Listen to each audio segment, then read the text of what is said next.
as we continue to think of how we, as followers of Jesus, should live during this time in history when God is working his redemptive purposes, moving toward that day when Jesus will come again and all things will be eventually restored to the way that God originally intended them to be in creation.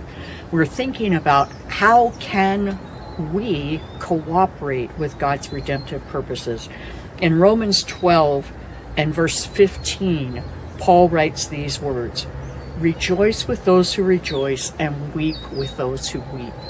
And when we are people who are able to empathize with others, who are able to come alongside, who are able to celebrate when others are celebrating rather than feel envy or jealousy and react in that way. And when we are people who are able to come alongside those who are grieving, those who are despairing, those who feel hopeless, those who are going through great difficulty or smaller difficulties that sometimes just weigh us down, when we're able to rejoice with those who rejoice and weep with those who weep, we reflect God's purposes in the world. We have a God who comes alongside. We have a God who rejoices over us. And we have a God, as seen in Jesus, who weeps when we weep.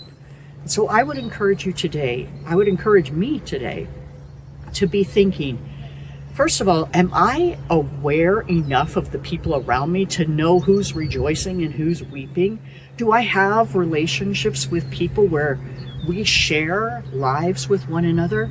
If not, the first step is saying, God, make me aware. How can I cultivate those type of relationships where people are willing to share their joys and their sorrows with me?